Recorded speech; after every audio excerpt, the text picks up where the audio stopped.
Hey everybody, I decided to make this video because you are all playing Volibear wrong. You're all playing Volibear very wrong, in fact. Volibear would actually consider to be a viable champion in the top lane right now who seems to be less powerful than he is actually. I think he's pretty high tier 3, potentially even a tier 2 champion right now, and yet so many people are playing him so wrong that actually he looks like he's not even viable, and I'll explain that real quickly. See, basically Volibear has a build right now centered on Stark's Gauge that actually does quite good.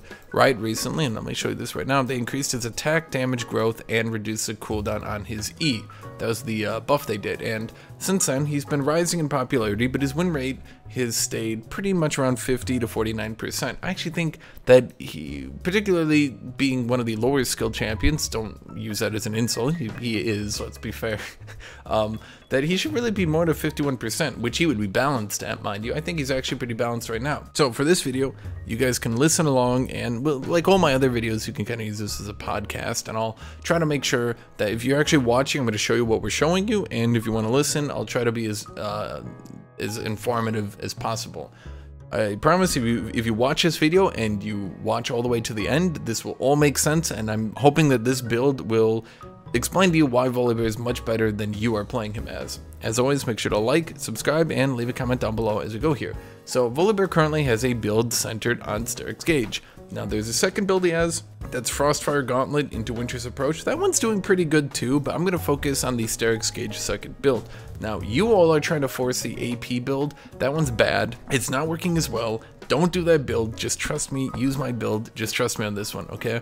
So let's go into every little detail on Volibear and why everything sort of flows together and makes sense. I'm just gonna launch a game right now. So when you lock in as Volibear, you wanna go Grasp and Dying. I'll explain in a second. From there you get Shield Bash. Shield Bash is doing really good because when you get that shield from his E, you can, hit people. You got the Stark's Gauge for this build too. You got Bone Plating or Second Wind. Based on Volibear's playstyle, Bone Plating tends to perform better than Second Wind because he tends to just run in there and force you all in. If you're fighting some champions like Jace or Kennen, well, you're going to have to go Second Wind.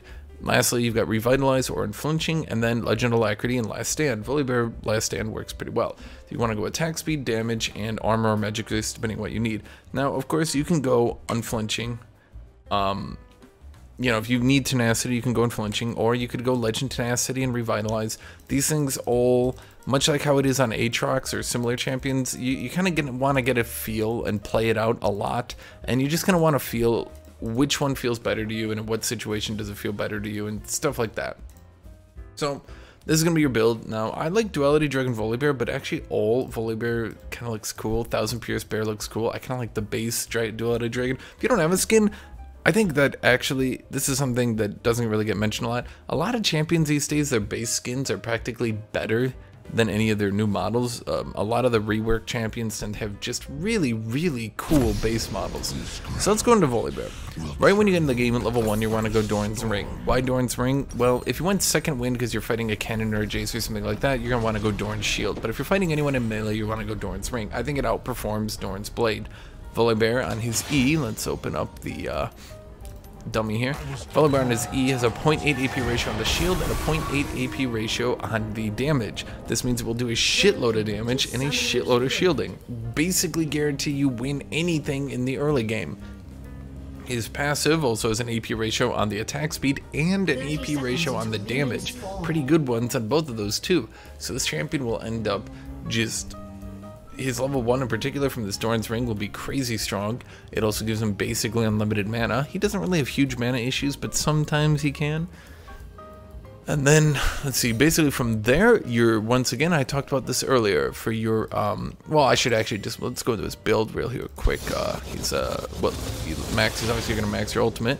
So starting at level 1, you go E, then you're going to go Q at level 2. Now why are you going to go Q at level 2? Because you're going to E, you're going to stun them into your E. You get that? That makes sense, right? At level 3, you're going to go with your W, because obviously you're going to want every ability. Now from here, if you're fighting any sort of melee champion, you're going to want to max W. If you're fighting a champion you can't reach, then you're going to want to go Q. Because if you can't reach them, it doesn't really matter if you've maxed W. If you can't reach them, then you just can't reach them. Never max your E first. Never do that. Never max your E first. I've seen so many people that do that, and it doesn't reduce its cooldown. As you get later in the game, you start being able to hit it less. It's just not the ability. Leave 1 point into it and just leave it as this crazy strong rank 1 ability. So that's your general skill order, correct? Now let's look into items. Let's add me some gold. More gold. I like gold. For boots, actually, and this is something that's true, Ionian boots of lucidity. These boots are, they perform really good on Volibear. And getting his W cooldown down so that he can get to that second W and get that kill earlier is important. His ult has a hella long cooldown, so getting that down lower. Remember, his W has a heal, his E is a shield. Getting these 2 abilities down to a lower cooldown can be really impactful.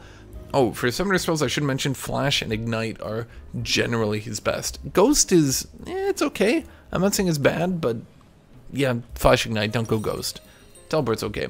For your items, even though Riftmaker's here, it's stupid. You are going to go Divine Sunderer or Turbo Chem Tank or Frostfire Gauntlet. I keep calling it Iceborne. Frostfire Gauntlet actually is super underrated and pretty damn good, and I'll explain why in a second. Because now when you go second item Starix Gauge, let me start hitting this dummy, you can see Starix Gauge is already 694. Nice. Why is it 694?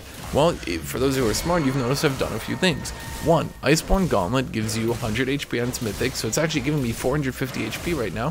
Starix Gauge gives you 75% of your bonus HP as a shield. You might notice it's going up. Why? Grasp the Undying. Grasp the Undying, in addition to being a pretty powerful early game rune, gives you more shield on your Starix Gauge because it counts as bonus HP. So you're actually scaling up that Starix Gauge in addition to scaling up how much your E shields you, in addition to scaling up how much your W heals you. That's pretty damn powerful. Now, for the rest of the build, this is going to start to make a lot more sense as well. You got Thornmill. Why Thornmill? Well, that's pretty solid. Now, the 3 items after these 2, after the Frostfire or Starix, remember, it can be Frostfire, or it can be Turbo Chem Tank, or it can be Divine Sunderer. Frostfire does really good, though. After this item, you got Thornmill, you got Spirit Visage, and I'm going to throw a curveball, Hourglass. Now, why these 3 items? Well, why Starix Gauge in particular? Let's actually focus on the Starix Gauge here. Why is Starix Gauge performing so damn well on Volibear?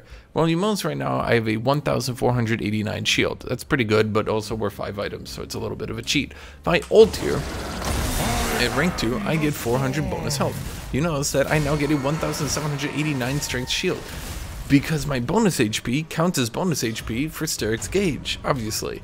So Volibear is one of the few champions who the Starix Gauge change is actually pretty damn good for him, because he has a lot of bonus HP in his ultimate, and you can get that ultimate more often with, again, these Ionian Boots of Lucidity. Now, this build might not look that tanky, and it isn't super tanky, but it's also pretty damn damaging. Now, the Hourglass is probably the part of this build that you're being questionable, because when we look at Spirit Visage, any of you that are smart, and obviously you are all the smartest people in the world, Spirit Visage increases the healing and shielding effectiveness. Shielding effectiveness would mean Starix Gauge, obviously, but it also means your E shield, but it also means your W heal. And as you can see here with that Spirit Visage, you get that super big shield. Now if I walk over here, I'm actually just going to show you guys this real quick. Let's just get these turrets to shoot me. That's right, when I ult, they don't shoot me. Let's ult here. And then let's pop this Starix. I'm hoping it pops here. At any rate, you'll see it's big. Yeah. So that's a pretty big shield. That's a pretty big shield. So what's going on here with the Hourglass?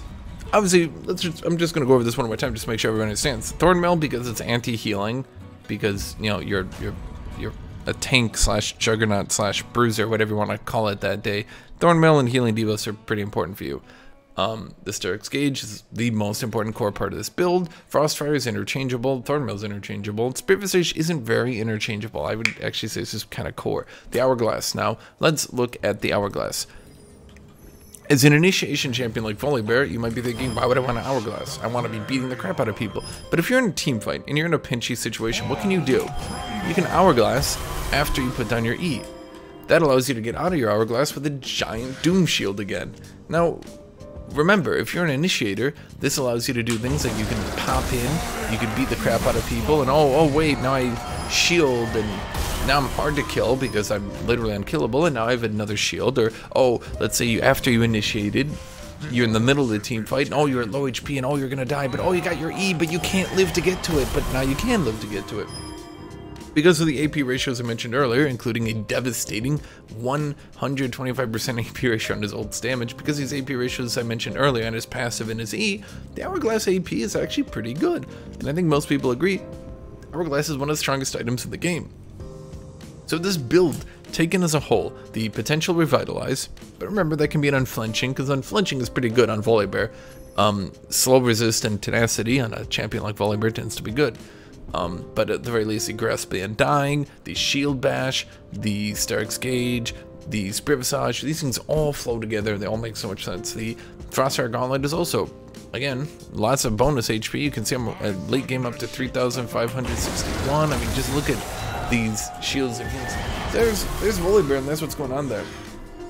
There's one last little detail, one little thing I want to mention about Volibear, and this is going to seem obvious, but to some of you, it's not.